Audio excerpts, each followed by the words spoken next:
Everyone, how are you all? I hope आप सभी अच्छे होंगे। सो आज के वीडियो में हम लोग डिस्कस करने वाले हैं कुछ इंपॉर्टेंट क्वेश्चंस, या आप बोल सकते हो कि कुछ ऐसे क्वेश्चंस जो पैटर्न टाइप के क्वेश्चंस होते हैं, यानी कि उस टाइप के और क्वेश्चंस होते हैं, बट मेनली इस टाइप के क्वेश्चंस आप अपनी बुक में देख सकते हो।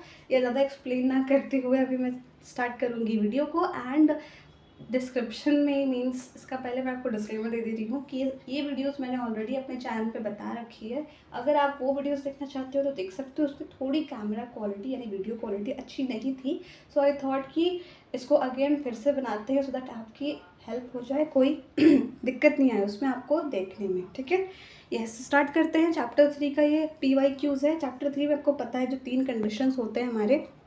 तो क्वेश्चन नंबर 1 से स्टार्ट करते हैं। इस टाइप के क्वेश्चंस बहुत बार रिपीट हुए हैं और ऐसे क्वेश्चन तो PYQs में आपके भरे पड़े हैं। सो प्लीज़ इस टाइप के क्वेश्चन को भी समझने का ट्राई करेंगे और आसानी से बन जाते हैं। ठीक है, सो आप देख सकते हो। सबसे पहले यहाँ पर है right whether the following pair is consistent और नॉट। यहाँ से आपको पूछ रहा है, ये आपको लीनियर इक्वेशन का पेयर दिया हुआ है। अब कंफ्यूजन है कि लीनियर इक्वेशन का पेयर मतलब क्या होता है। लीनियर इक्वेशन ये आपकी हो गई है सिंपल से लीनियर इक्वेशन, एंड साथ में दो इक्वेशन है तो दो रहते हैं तो उसको हम लोग एक पेयर भी बोल सकते हैं। ठीक है, सो आपके पास दो इक्वेशन है ना, आपको बताना है ये कंसिस्टेंट है या नहीं। सो कंसिस्टेंट होने के लिए एक टेबल होता है, प्लीज़ आप उस टेबल को रेफ़र कीजिएगा, मैं अभी आपको बता भी दूंगी। एंड उसके लिए आपको चेक करना होगा सबसे पहले ये जो x के साथ जो कोफिशिएंट होता है उसको हम लोग A1 बोलते हैं, जो y के साथ होता है उसको B1 बोलते हैं, और ये जो कांस्टेंट टर्म है अगर इसको हम लोग इस साइड लिखते हैं इक्वल टू के इस साइड, एक स्टैंडर्ड फॉर्मेट होता है एक इक्वेशन को लिखने का।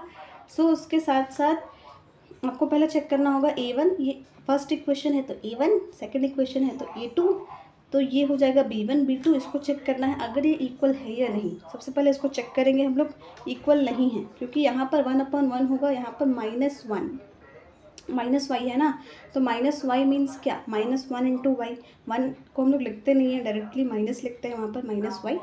सो यहाँ पर -1 है और यहाँ पर 1 है, तो ये दोनों तो इक्वल हुए नहीं। इसका मतलब वो टेबल में आपको दिया हुआ वैल्यू कि अगर ये दोनों वैल्यूज़ इस वाले फ्रैक्शन की और इस वाले फ्रैक्शन की इक्वल नहीं होती हैं तो वो यूनिक सोल्यूशन होता है और वो कंसिस्टेंट की कैटेगरी में आता है। ठीक है, सो आई होप ये क्वेश्चन क्लियर होगा आपको। नाउ सेकंड क्वेश्चन पर चलते हैं।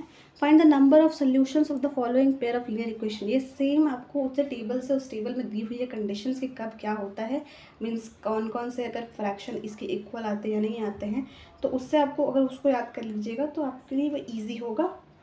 सो अभी बात करते हैं इस क्वेश्चन की। लीनियर पेयर ऑफ इक्वेशन, जब भी मैंने बताया है कि जब भी आपके पास ऐसी इक्वेशन हो इक्वल टू के बाद कोई नंबर दिया हो तो प्लीज़ उसको इस साइड लेके आ जाइए, यानी LHS में।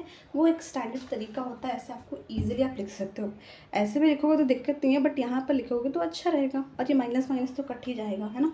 सो सिंपली इसके जो कोफिशिएंट वैल्यूज़ आपको वो लिखना है, हड़बड़ाहट पे y या x मत लिख दीजिएगा। ठीक है, सो कोफिशिएंट वैल्यू हम लोग लिखेंगे पहले हम लोग A1/A2, तो x के साथ 1 होता है तो 1/2, और उसके बाद 2/4, तो 2/4 को अगर आप कट करोगे तो वो अल्टीमेटली 1/2 ही आएगा। और ये -8 है -16 है तो माइनस माइनस पहले कट जाएगा, देन उसके बाद 8/16 होगा, वो भी 1/2 ही आएगा। तो इसकी तीनों की फ्रैक्शन की वैल्यू आपकी 1/2 आई है, तो यानी तीनों इक्वल है। ये कंडीशन आती है तो इसको हम लोग बोलते हैं इनफाइनाइट सोल्यूशंस। ठीक है, तो आपको आंसर में लिखना होगा कि hence this pair of equation has infinite solutions. So ऐसे ही क्वेश्चन आते हैं ना, इसमें एक और एक वैरायटी आती है क्वेश्चन में कि आपको अभी तक तो सिर्फ इक्वेशन दिया हुआ था और इक्वेशन में वैल्यूज़ आपको सिंपली चेक करना था उस टेबल के अकॉर्डिंग, जहाँ सूटेबल कर रही थी वैल्यूज़ उसके आंसर लिख देना था। नाउ अब आपको यहाँ पर इक्वेशन में के दिया होगा कोई एक कांस्टेंट टर्म, कोई भी टर्म हो सकता है, पी भी हो सकता है, कांस्टेंट टर्म नहीं, कोई वेरिएबल टर्म, बिकॉज इसकी वैल्यू हम लोग को फाइंड करनी है। ठीक है, सो यहाँ पर के की वैल्यू आपको फाइंड करनी है, एंड आपको इस बार कंडीशन खुद दी हुई होगी कि ये इनफाइनाइट सोल्यूशन है इस दोनों इक्वेशन का। तो हमें तो पता है अगर इनफाइनाइट सोल्यूशन है तो आपका A1/A2 is equals to B1/B2 is equals to C1/C2, तो ये बात याद रख रहे हैं। एंड देन उसके बाद सिंपली कुछ नहीं करना है, ये के है तो के को एज इट इज लिखना है माइनस के।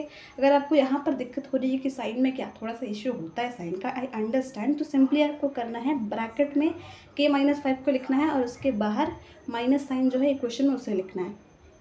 अल्टीमेटली माइनस माइनस कट जाएगा और बाकी सारी आ जाएंगी, तो यहाँ पर 1/2 सेम है तो इसको हम लोग एक ही लेंगे 1/2, और 1/2 इक्वल्स टू इक्वेट कर देंगे K-5 के बराबर, तो K की वैल्यू 10 आ जाएगी।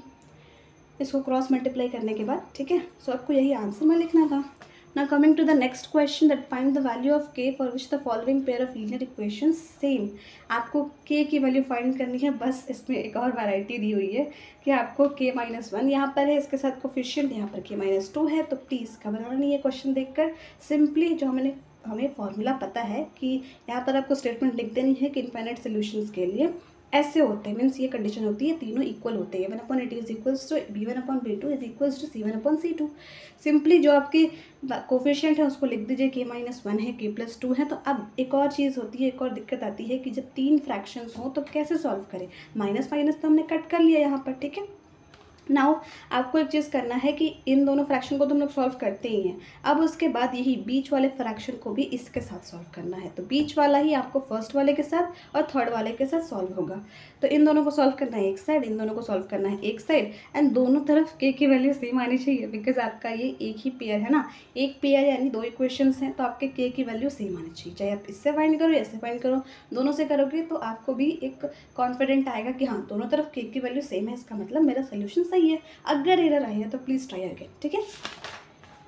नाउ अभी तक हमने इनफाइनाइट का देखा, और भी होता है, जैसे यूनिक मैंने बताया, एक नो सोल्यूशन भी होता है। नो सोल्यूशन मतलब पैरेलल लाइन, तो ये सब आपको याद करना पड़ेगा उस टेबल से, ठीक है। तो सिंपली बात है, यहाँ पर भी आपको k की वैल्यू फाइंड करनी है। एक और चीज़, आप इसको इस साइड भी ला सकते हो, डायरेक्टली ऐसे भी लिख सकते हो, ठीक है।